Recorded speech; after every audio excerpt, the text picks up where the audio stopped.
Buonasera e benvenuti al TG Sicilia. Vediamo le notizie principali di oggi. La mafia controllava l'acquedotto, niente acqua se non si pagava il pizzo a Cosa Nostra. Un'operazione antimafia a Carini ha smantellato i vertici della famiglia locale, 5 arresti. Violenza a Palermo, ha rischiato di perdere un occhio il sindacalista picchiato dai ragazzi della Mala Movida. Non ho avuto paura, racconta a TG Sicilia, ma provo rabbia. Nuovi fondi per la sicurezza stradale a Catania, in arrivo 392.000 euro di finanziamenti comunitari, T-Red, autovelox, attraversamenti pedonali rialzati e limite a 50 km/h sulla circonvallazione. Futuro nero per l'ospedale San Vincenzo di Taormina, mancano personale e posti letto, il rischio è la smobilitazione. A Agrigento sembra ancora ferma la macchina per l'organizzazione degli eventi per la Città dei Templi, capitale della cultura 2025. Nonostante i ritardi sulla tabella di marcia, il sindaco Miccichè rimane ottimista. Agata in Seno, mostra evento organizzata dall'Accademia di Belle Arti di Catania per la 22esima edizione. Le bancarelle della Fera Oluni si trasformano in passerelle. E poi il calcio, il colombiano Andres Tello è un nuovo giocatore rossazzurro. Ora la priorità del Catania è l'ingaggio di un portiere. Il centrocampista Rocca ceduto all'Avellino.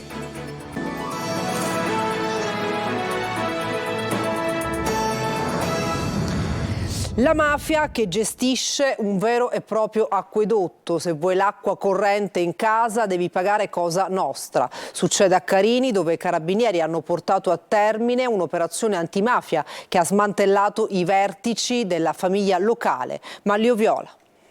Non solo le tradizionali estorsioni, la famiglia mafiosa di Carini in provincia di Palermo gestiva anche l'acqua nel suo territorio. Lo faceva attraverso un vero e proprio acquedotto abusivo che riforniva oltre metà delle ville della popolazione del carinese, con regolari bollette pagate sempre a Cosa Nostra. Qualcuno si stranizzava del sistema, ma alla fine gli emissari della famiglia raccontavano la frottola dell'acquedotto privato con concessione pubblica. Lo hanno scoperto i carabinieri, che hanno eseguito un'ordinanza di custodia cautelare emessa dal GIP di Palermo su richiesta della DDA nei confronti di 5 persone, 4 in carcere e 1 ai domiciliari con l'applicazione del braccialetto elettronico. Sono tutte accusate a vario titolo di associazione per delinquere di tipo mafioso, estorsioni aggravate commesse avvalendosi del metodo mafioso e reati in materia di armi. Il GIP Fabio Pilato ha disposto il carcere per Salvatore Abbate, 55 anni, Giuseppe Passalacqua, 49, John Pipitone, 42 e Salvatore Vallelunga, di 43. I domiciliari invece per Vincenzo Vallelunga, di 74. Le indagini sono state condotte dal 2021 al 2023 dal nucleo investigativo del comando provinciale di Palermo e avrebbero accertato il rientro a pieno titolo di pregiudicati mafiosi dopo lunghi periodi di detenzione nelle fila della famiglia di Carini, a fianco dell'inserimento di giovani e ambiziosi mafiosi in ascesa. Le indagini sono il prosieguo dell'operazione Feudo, che a settembre 2022 aveva già portato all'arresto di 3 persone per il reato di scambio elettorale politico-mafioso e hanno ricostruito gli assetti interni della famiglia mafiosa di Carini inserita nel mandamento Palermo Nord, ovvero Tommaso Natale San Lorenzo. I militari hanno accertato che i vertici dell'associazione mafiosa gestivano appunto anche la condotta idrica abusiva, unico modo per avere l'acqua corrente in molte aree del carinese. Palermo violenta, parla il sindacalista che, aggredito a calci e pugni da un branco di giovani, ha rischiato di perdere un occhio. Non ho avuto paura, provo rabbia, racconta ai nostri microfoni Marco Gullà.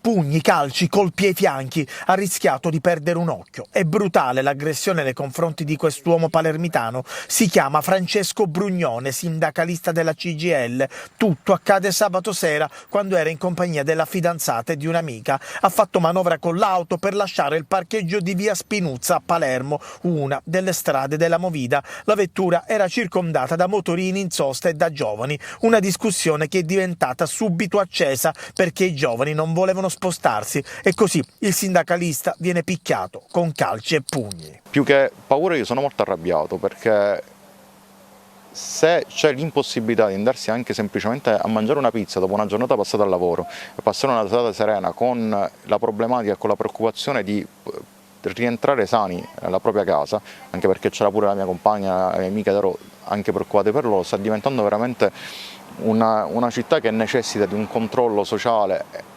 e permettimi anche politico, che deve andare oltre a quello che sta accadendo in questo momento. È in questa piazza che vedete alle mie spalle che Francesco, il sindacalista, è stato appunto brutalmente picchiato, una zona che nelle ore diurne è assolutamente tranquilla, anche frequentata da turisti, ma che invece dalle 19 in poi diventa punto della movida, o meglio, della mala movida. Ci puoi mostrare i segni di questa aggressione? Sì. La tua fidanzata cosa ti ha detto? Cosa ti diceva durante appunto questa brutale violenza? Terrorizzato, non riusciva nemmeno a parlare, fino adesso non riesce a dormire la notte purtroppo. Spero che soprattutto a lei la paura passi in fretta, perché avere il timore di perdere il proprio compagno per una banale aggressione è qualcosa che non augurerei a nessuno. Attribuiva la colpa della separazione dalla moglie alla figlia di 10 anni, picchiandola, minacciandola e riducendola in un continuo stato di soggezione fisica e psicologica. L'uomo, 49 anni, originario di Brolo, adesso è stato condannato dal Tribunale di Patti a Messina a 3 anni di reclusione.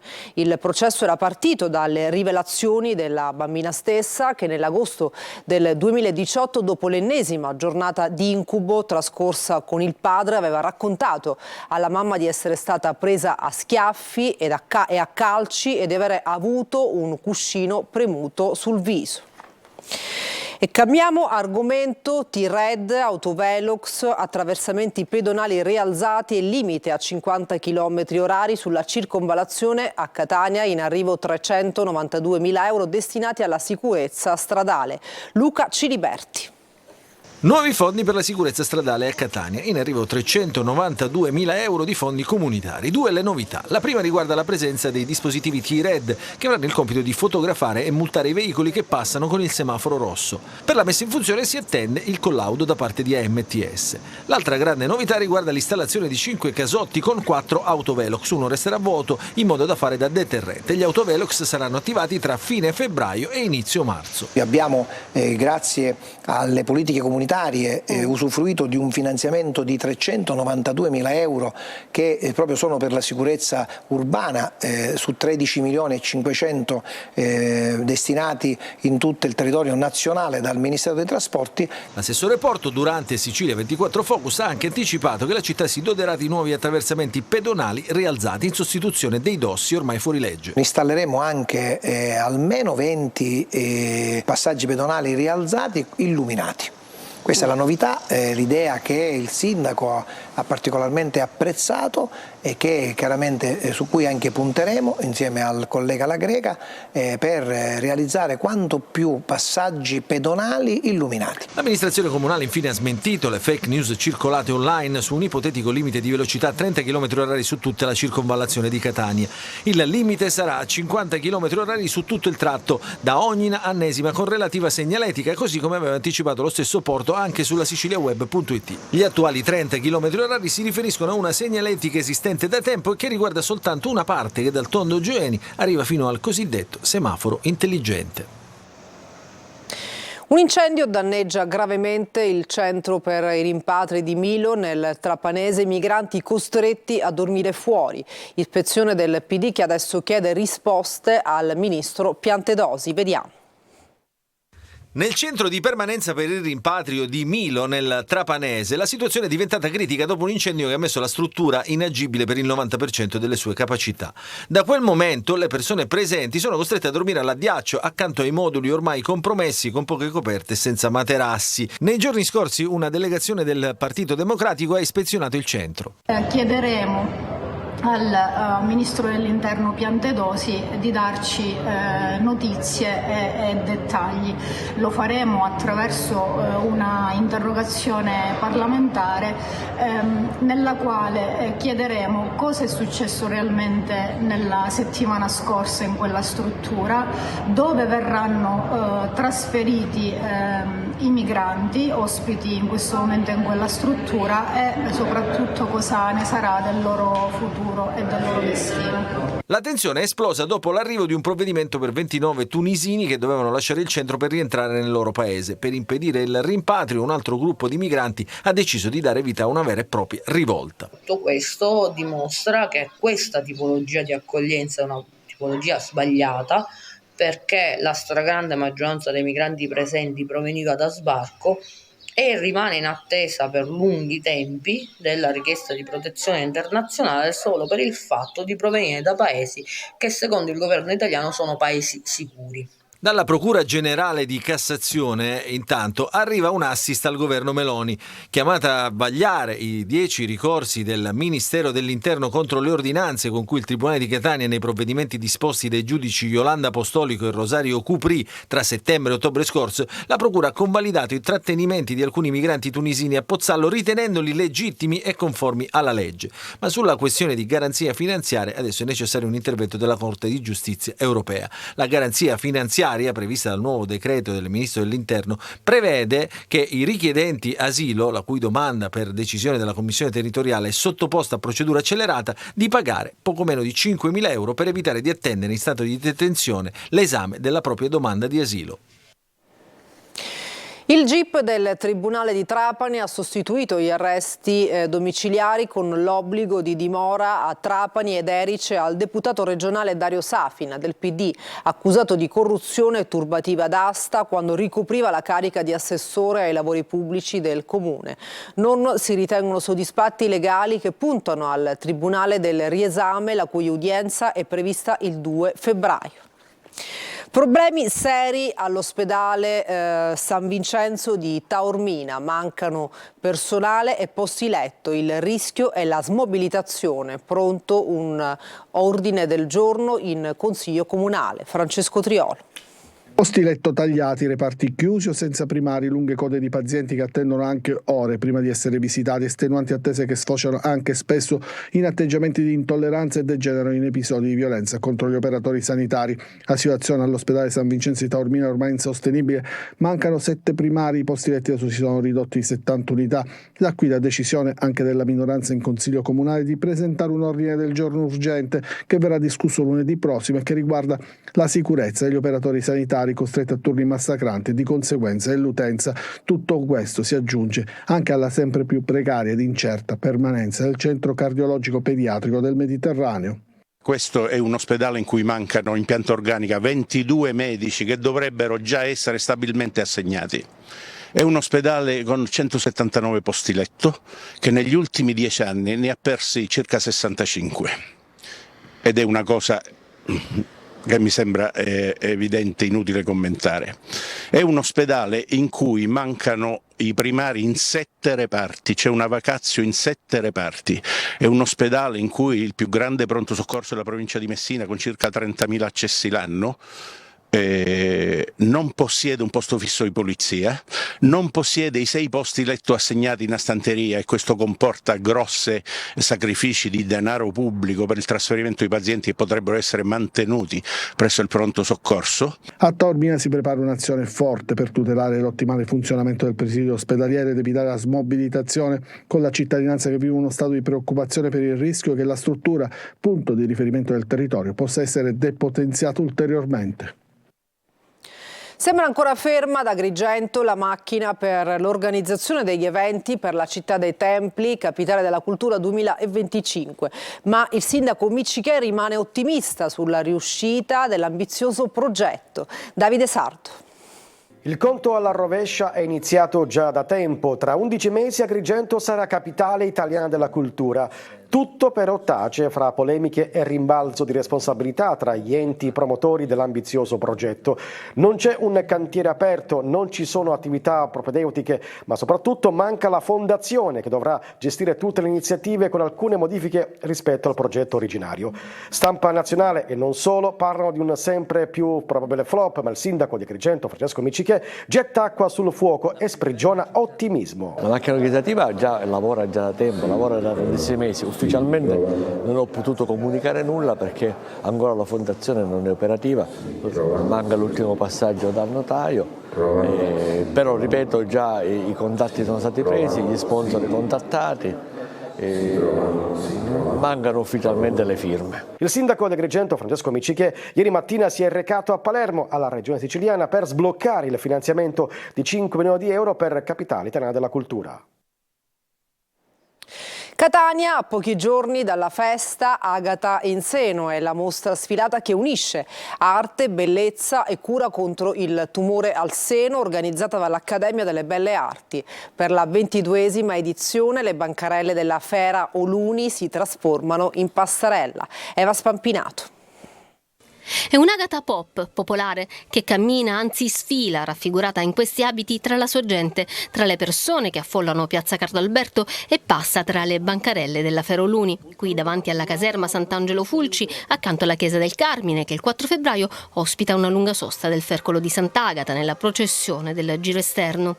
È un'Agata fatta di contaminazione, tanto cuore, quello che ci mettono gli studenti dell'Accademia delle Belle Arti di Catania che hanno realizzato gli abiti, e una infinita passione, quella di Liliana Nigro, che da 22 anni organizza l'iniziativa Omaggio alla patrona di Catania. Questa scala diventa quasi una cannula delle flebbo che fa arrivare la linfa vitale fra quello che è la caserma, l'esercito, l'istituzione, la cultura, e poi per arrivare alla contaminazione con le bancarelle, con la gente di tutti i giorni, con la gente comune. Agata in Seno quest'anno è anche un messaggio di prevenzione contro il tumore al seno. Entra nei luoghi di cura all'Istituto Humanitas di Catania dal 1 al 15 febbraio con una mostra di oltre 100 costumi. Quello che noi facciamo come accademia, come artisti, lo vogliamo portare a realtà ben diverse. La realtà oncologica dell'Istituto Humanitas, la realtà oncologica delle donne, del filo della vita. Tra le 50 modelle provenienti da tutti i quartieri della città hanno sfilato anche 10 donne in lotta contro il cancro. Sono chiamati in questo momento non soltanto i ragazzi di fashion, ma sono chiamati i ragazzi di più settori dell'accademia, fotografia, cinema, sono qui per lavorare per la storia di questa santa, la storia di questa città e di questo territorio.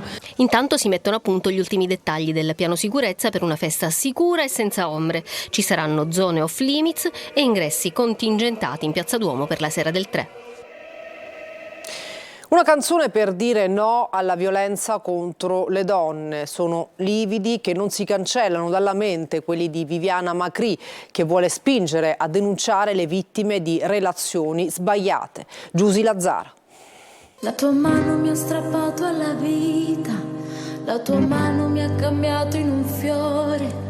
Il messaggio è chiaro per dire basta alla violenza alle donne. Viviana Macri è una giovane cantante catanese che con la musica vuole dare coraggio a chi si sente in trappola e non riesce ad uscire da un amore tossico. Mi sono sentita toccata, comunque sensibilizzata in prima persona, perché avendo 24 anni comunque potrei avere a che fare con questo tipo di esperienze, perché purtroppo ad oggi sono sempre più comuni, anche se non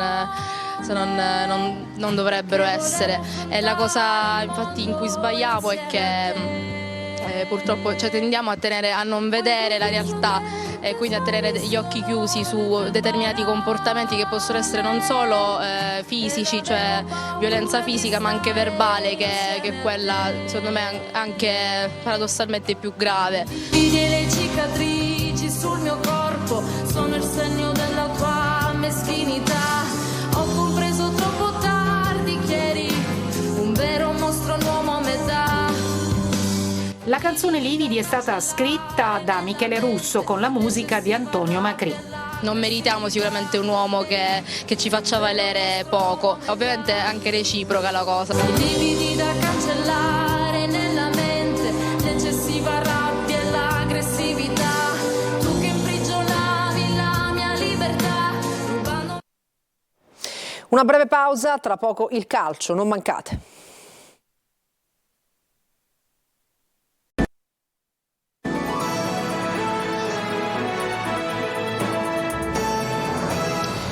Bentornati al TG Sicilia, adesso il calcio, una cessione, un acquisto ed un altro in cantiere per il Catania. Il colombiano Andrés Tello è un nuovo giocatore rossazzurro. Adesso, a 2 giorni dalla fine della sessione invernale del calciomercato prevista per le 20 del 1 febbraio, le priorità sono un portiere e le cessioni. Francesco Triolo.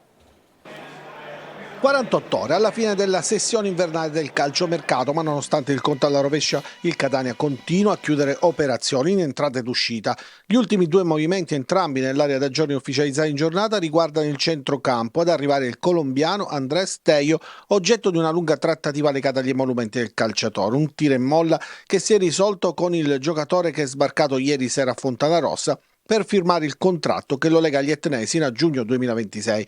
27 anni, centrocampista in grado di occupare diverse posizioni, Tello ha disputato le ultime 5 stagioni e mezzo con il Benevento, collezionando 156 presenze e 19 gol tra Serie A, B e C. Nella stagione in corso ha totalizzato solo 9 presenze, finendo fuori dal progetto tecnico con l'arrivo di Gaetano Auteri in panchina.